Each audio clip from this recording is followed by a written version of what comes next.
Well, good morning, great souls again. My name is Bryan. This is my wife, Carmenza, and we have the pleasure of giving service, sharing these teachings with you this morning. I think I can still say Happy New Year. We are at January 18th. Welcome, by the way, on those of you online. And I don't know if you've heard this before, but most people who make New Year's resolutions, the average length of time that they keep their resolutions is to January 9th.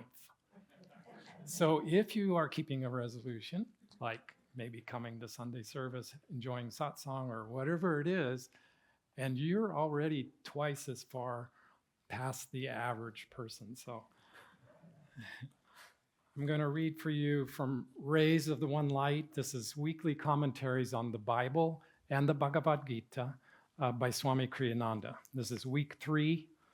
Is God present even there where there is ignorance? Truth is one and eternal. Realize oneness with it in your deathless self within. The following commentary is based on the teachings of Paramhansa Yogananda. The Gospel of St. John, chapter 1, makes reference to the divine light that is obscure to the rational faculty, but that enlightens our higher natures. John says, "The light shineth in darkness, and the darkness comprehended it not." A reason recoils from this statement with innumerable questions. What is this darkness? Is it conscious that it should comprehend anything? What sort of light would be capable of shining in darkness without transforming at least that part of the darkness in which it shines into light? Does this light shine only at night? And if so, why only then? The solution is that to divine light, even daylight seems darkness. The sun itself, like the moon, which shines only by reflected light from the sun, is but a kind of reflection of the cosmic light, which, being immaterial, is invisible to the eyes, but which is the great source of all material reality. In Autobiography of a Yogi, Paramhansa Yogananda describes his youthful visit to Ram Gopal Muzumdar, the sleepless saint, who lived in the vision of that hidden light. Around midnight, Yogananda wrote, Ram Gopal fell into silence, and I lay down on my blankets. Closing my eyes, I saw flashes of lightning. The vast space within me was a chamber of molten light. I opened my eyes and observed the same dazzling radiance. The room became a part of the infinite vault, which I beheld with interior vision. Why don't you go to sleep? Sir, how can I sleep in the presence of lightning blazing, whether my eyes are shut or open? You are blessed to have this experience. The spiritual radiations are not easily seen. The saint added a few words of affection. This is the light that shineth in darkness. It has been described variously in the great scriptures. In the Bhagavad Gita, the 11th chapter, the devotee Arjuna is given an experience of the infinite state, and he exclaims in awe, if there should rise suddenly within the skies sunburst of 1,000 suns, flooding earth with beams undeemed of, then might be that Holy One's majesty and radiance that is dreamed of. Thus, through Holy Scripture, God has spoken to mankind. Om, Om, Om.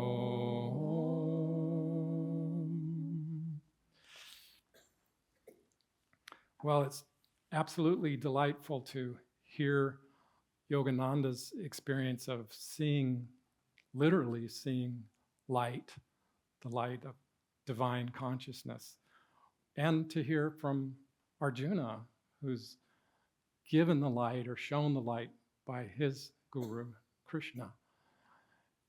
And yet for many of us, the actual literal experience of the light is a little bit more difficult.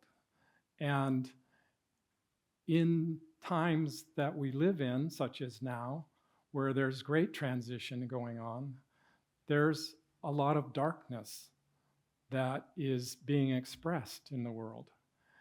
And yet that darkness still can't comprehend the light. And so I've been thinking about an event that happened not too long ago, 5 weeks ago in Australia, where some people deluded by darkness were taken to become shooters at a Hanukkah event on the beach in Australia. And this was on the first night of Hanukkah. The Jewish community there was having a celebration of that first day of the holiday. And these two Muslim men, extremists, decided that they would, it was actually a father and son, that they would start killing as many people as they could at that event. And I know this is a little bit hard to think about. It's certainly hard for me to think about. And yet there is some light that we have learned about from at least one of the people there. And this is the sort of what I call the hero of Bondi Beach. Bondi Beach is a neighborhood and a beach in Sydney, Australia, on the ocean. And this man, Ahmed was his name, is a Syrian Muslim man who intervened and attacked one of the shooters and tackled him and took his weapon from him. And so he's said to have saved many lives that would have been lost, in addition to the 15 people who were killed during this event and about 40 people injured. So the darkness, I'll talk about the darkness for a moment. When we think about what St. John's saying here about darkness doesn't comprehend the light, it doesn't mean that darkness is not conscious, and it doesn't mean that darkness is stupid or unintelligent. It just simply means that it's hard to comprehend it. These father and son who were perpetuating this atrocity, they couldn't comprehend that some people would try to interrupt them. There were some people who, because they were shooting at the people on the beach, there were some people that were trying to approach them that they just waved away. And their whole focus was, we want to kill as many Jews, in this case, as possible. And so they weren't unintelligent. They planned this out. They collected their weapons. They had 3 or 4 homemade bombs, none of which actually exploded, thankfully. And so we can't say that there isn't an intelligence to it. Swami says an interesting thing about this darkness in this passage that St. John refers to. Swami said that we can't say that darkness is Satan or evil force. What we can say is that darkness is the consciousness with which Satan draws souls to itself. And this is kind of an interesting distinction. So it's really spiritual ignorance that we're referring to when we're talking about the darkness. So the light comes when this person, Ahmed, who's going to the beach, remember this is summertime in Australia, December 14th is when it happened, about 5 weeks ago. And he's going to the beach with a friend to have a cup of coffee, and he's greeted by a security guard and welcomed into the event. He doesn't really know too much what's going on. And he's a fruit vendor. He has a shop nearby. And then he hears gunshots, and he actually hears bullets whizzing past him. So he survived this, so he's able to tell us what he was experiencing. And so he tackles one of the shooters and takes this gun from him. You can see this on a video because somebody's videotaping it, like always happens nowadays. And he gets the rifle away from this man, and then he points it at him. And the man, the shooter, starts backing away, and he backs away and away and away. And to my chagrin, when I watched this video, I've only watched it a couple of times, I had a bit of darkness fall on me as I see this person doing this light-bearing action. And that is, if I was there, because I think when we hear stories of heroes, we almost always think, what would I do? I wish I could do that. I wish I could claim that. Why didn't he shoot this guy? Or at least, and that's the thought that I had, much to my embarrassment, but he doesn't. And he puts the rifle down, he leans it against a tree, and then he got shot 5 times by the other shooter, who was the son of, in the shoulder and arm and chest. And he survived, and he's doing pretty well in rehab right now. But he described in interviews, he's had several interviews, he's come to the US, he described what was going through his mind. He was a Syrian immigrant. He was actually in the Syrian army for a while, and his home village in Syria was bombed by the regime, bombed by the Russians. So he was familiar with weapons and warfare, essentially. But he'd lived in Australia for more than 20 years. When he saw people being attacked on the beaches, he said, "I saw them not as Jews, but as fellow Australians. I'm defending my people. It's defending innocent people, whatever their religion." At that moment,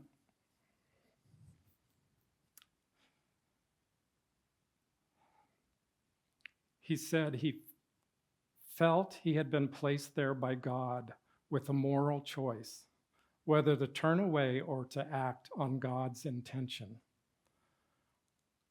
"I didn't think about anything," he said. "I think only behind me, kids crying, women screaming. I felt I'm the one who has to save lives. That's the time that I saw the terrorist turn behind the car," because he approached him from between these cars, "and I asked God, give me help." In describing the inner thoughts running through his head in the lead up to his actions, which authorities and politicians have said saved countless lives, emotionally, I'm doing something, which is I feel something, a power in my body, my brain. I don't want to see people killed in front of me. I don't want to see blood. I don't want to hear his gun. I don't want to see people screaming and begging, asking for help. That's my soul asking me to do that.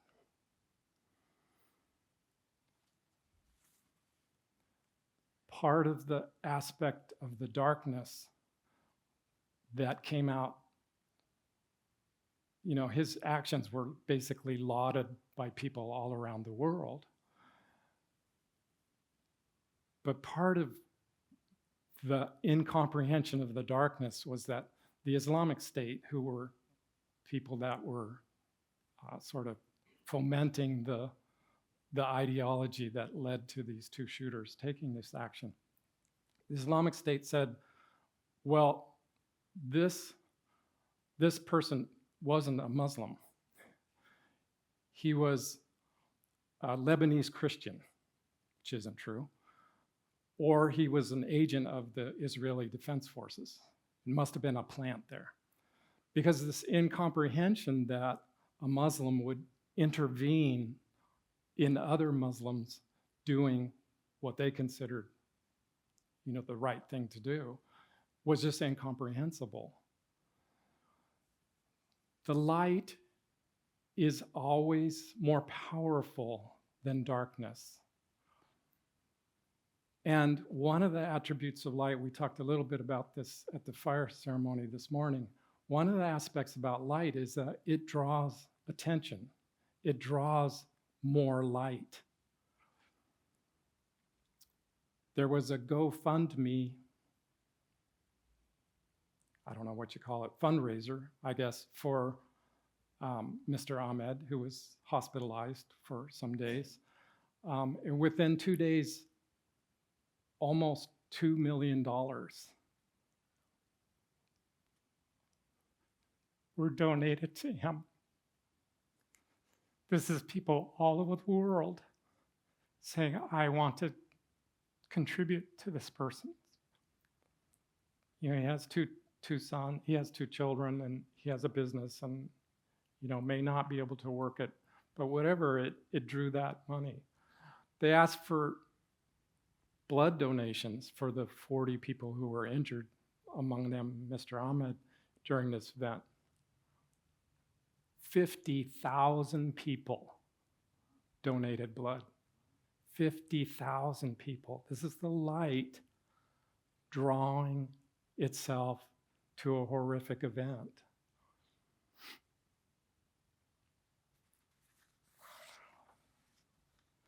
The thing about our movement, our turning towards the light, is one of the aspects is that it will magnetize more light. And it doesn't need to be perfect. It doesn't need to be the perfect, most perfect action that you can imagine in turning towards that light. There were 3 other people that tried to intervene with this same shooter, and they were all shot dead in their effort to try to stop him also. So we don't have their stories about what was going through their mind because they were killed. But we can only assume that what this kind of demonstrates is that we don't have to, in a way, we don't have to succeed all the way and all the time in bringing light to a situation. It's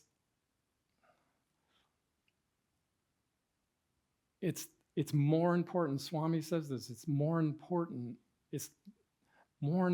who you are in each moment than what happens.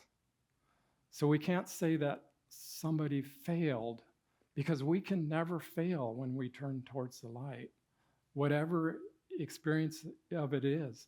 Even if we just turn to face the light, that's the right direction. Even if we couldn't act, if we're like frozen like deer in the headlights, frozen from taking action, it's still the act of facing towards the light that makes a difference. And we can ask Master, we can ask God to help us turn towards that light in every day, in every moment, in every interaction that we have. This is a time of great transition this coming year and all over the world. And there's some very challenging times, and there's a lot of darkness that doesn't comprehend this divine consciousness. It's up to each of us to turn towards it. It's like the closing line of Lord Most High, that Swami wrote the song, is where there's hatred, let me share thy love. That's our prayer. That's the prayer that we can encourage each other to have and to go forth with. Thank you.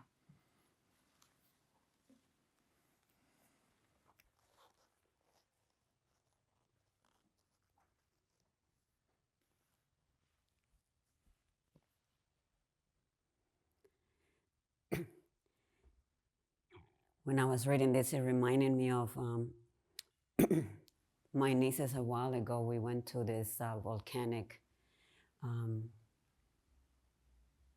area in southern Oregon, and we were going to go in. There's this tunnel, and it just appeared like the volcano. He just went through this land, like it went under the earth, and it just formed this kind of cone. And so my niece, one of them was like 4 years old, and the other one was around 8, and they were like, "No, we don't want to go in there," And but the more that it was dark, the more that they went in there, they were like, "Oh yeah, let's go in there," And so we went further and further, and it was just like a total cone. And so then we went further and further and further in, and everybody, carrying the little light, and we were just further and further in, and the other ones we were in, it's like, we're not going to go all the way. And they were like, we want to go all the way. So I was like, okay, let's go all the way. And we were crawling because, it went all the way to a point. And so we crawled, and we were like laying down at the bottom. And then in that corner was this kind of slimy little kind of balls, and you pop them, and they were all really slimy. And they were like, and we were in total darkness and stuff. And I mean, I had a little flashlight, and they were just having a good old time in the dark, squishing these slimy things, And they forgot all about that. They didn't want to go in the darkness, And then, and we named ourselves the Slimy Sisters. It took me a while for me to convince them to get out, And it's kind of like that when we are in the darkness, Sometimes, like when we have an argument with somebody, sometimes I have arguments with my daughter once in a while, and then I'm screaming at her, and she's like, "Why are you screaming at me?" And I'm like, "Because you're screaming at me," And we're like, because it's sort of like we forget that we don't have to resolve our problems with bouncing off the same thing that's coming at us. Sometimes when somebody's angry at us, we match that anger at them, and we think that that's going to solve anything. We're just always matching whatever is coming at us. And the darkness is like, sometimes when I'm upset, I just can't think past it. It makes me forget everything. We forget that there's light. We just forget how to think. Sometimes when I'm so upset, I just want to run towards the light. Like in that tunnel, it's just like the light is just right there. It's sort of like I just kind of forget when I'm upset. I just like forget. And as soon as we turn to the light, then we're like, what was I so upset about? Because the light, the light is God. The light is ever existing, ever conscious, and it has its own intelligence. So when we pray, things happen. When we own people, when we send a line to someone, it comprehends, and it things change because that light has its own intelligence, it's God. When I was in LA, I spent a lot of time in LA last year helping my daughter, and everybody that I tell, the traffic in LA, they're so much better than here. Everybody's so polite, and everybody looks at me like, you were driving in LA, and that's what you think. And I was just, but I realized, because everybody's always so surprised that I say that about the traffic in LA, because the traffic in LA is unbelievably traffic. There's like, you go 15 minutes and you spend 15 miles, and it could be an hour and a half driving in traffic. And it always surprised me that it was so, I enjoy driving in LA. And then I was trying to figure out why. And I think it's like, I spend most of my time praying. I spent most of my time that I was in LA just praying and just sending light out. And it transformed my experience of driving, because everybody's surprised that that's what happened to me. But I realized this, I spent most of my time there just praying, because, our daughter was sick, and we were just wanting to help. And I was just, the whole time I was praying. And things just happened to me. Like, the ashram came, the LA ashram, you can stay here as long as you want, and you don't have to pay. And everything just kept on happening to us, helping. It didn't change the circumstances, but it changed us and how we experienced it. And everything just seemed, it was so fun. I just drove I would come back here and then things got worse over there. And I just turned around the next day and drove back. And I would get there and, I just got here. The time just went so fast and so peaceful. And I was like, and everybody's like, oh, you drove again? I was like, yeah, that was so fun. Because it just seemed, because the prayer just made all the difference.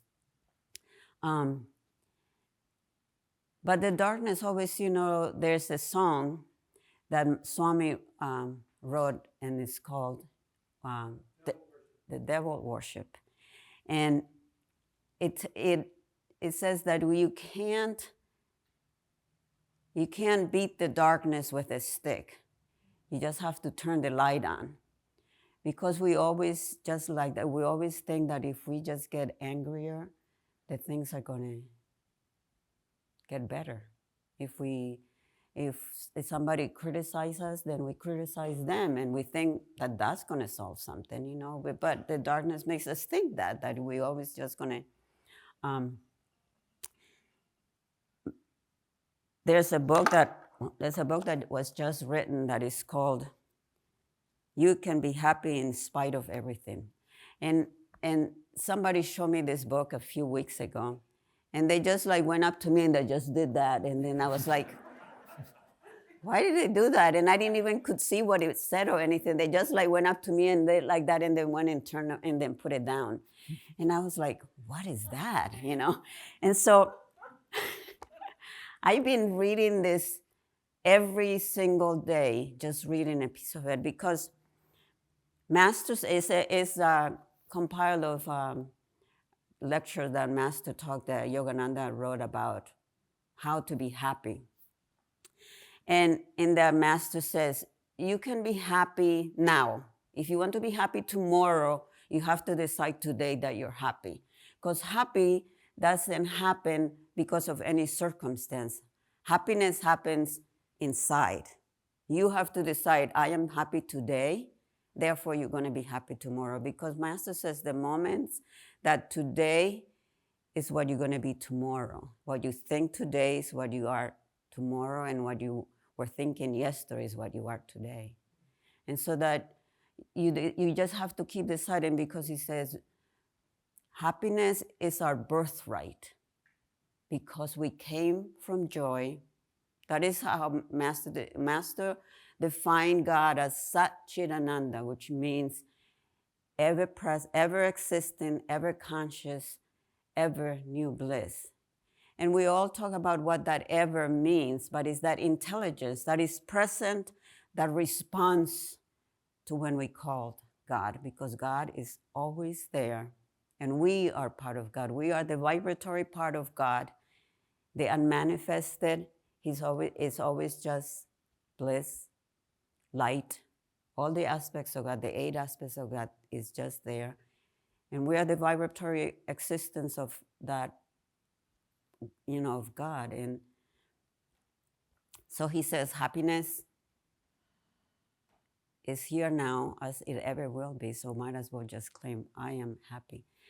Naya Swami Jaya and Naya Swami Dhyana in India, one time they were in this big conference, and somebody asked them, well, do you guys have any power of any kind? Because, Master wrote the autobiography, and there's a lot of people have all kinds of powers. And so they were asking, do you have any power? And so Diane is like, do I have any powers? Do I have any powers? I was like, I don't think so. And then I asked Jaya, do you have any powers? And then he thought, it's like, yes, I have a power. And then he says, I have the power to be happy all the time. And they were like, oh, yeah, that's good, Because that's what Master says. We have the power to be happy now, And then he just like you have to decide to act correctly.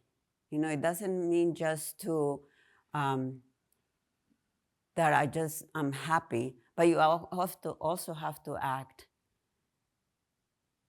that always any fault that you can't judge anybody else if you're not willing to see your own faults, because it's so much easier to see everybody else's faults, but dare anybody see ours, because then we get upset. But that's, gossiping and talking about other people is very easy, but he says that's one of the worst things that we can do, because it doesn't only just push somebody down, but it hurts us, because it's that ignorance, whether, is God also in ignorance, because we forget. Ignorance is us forgetting that we are light. We are forgetting that God is there always.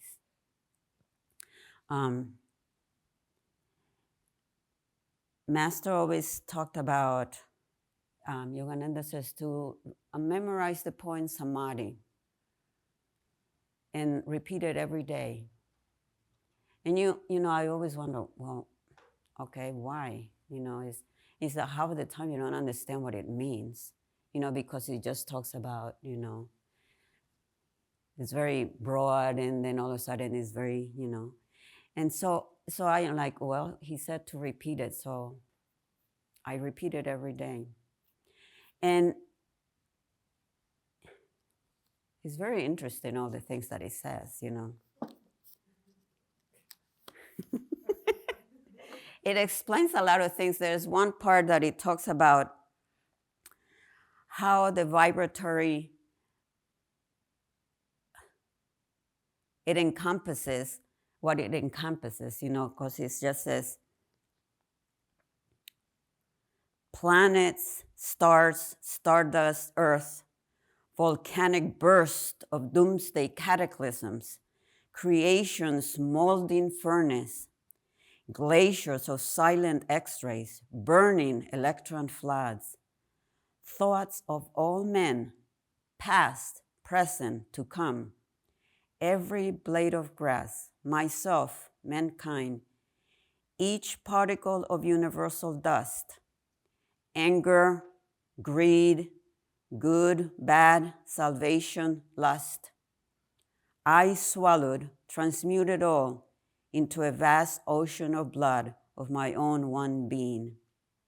So that is like all the vibratory that we are, the extent of it all. And the transmuting, the next sentence to that is meditation. Because in meditation is when we are able to experience that joy. And sometimes Master says that one of the gifts that God gave us is imagination. Because we can first imagine being joyful, because we've had a joyful experience, and so then we can imagine being joyful. But in meditation, when we really center ourselves and feel God's presence, it will grow in your heart the energy of joy. And so that Master says, whenever you are in any situation, just bring that back. Just keep that joy in your heart alive, because that is going to help you anytime that you see any part of darkness trying to pull you in. Then just bring that energy right into your heart, the joy that is God, and then it can keep you from getting into darkness. And I've been experimenting, I just keeping that happiness and joy in your heart. And then before I used to just, and then now it's just like, oh, His joy, you know. And then you don't have to go towards that darkness. It's always kind of remembering. You know, in Sanskrit, the word is smriti, that the process of our path is the process of finding God is just remembering. Because our soul came from God, so it knows God. And we just keep forgetting, you know, we just keep forgetting that that's who we are. The last sentence of the poem, Samadhi, a tiny bubble of laughter, I am become the sea of mirth itself. So we all are that tiny bubble of laughter. That's who we are. And just let us keep remembering and keeping that joy in our hearts.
Welcome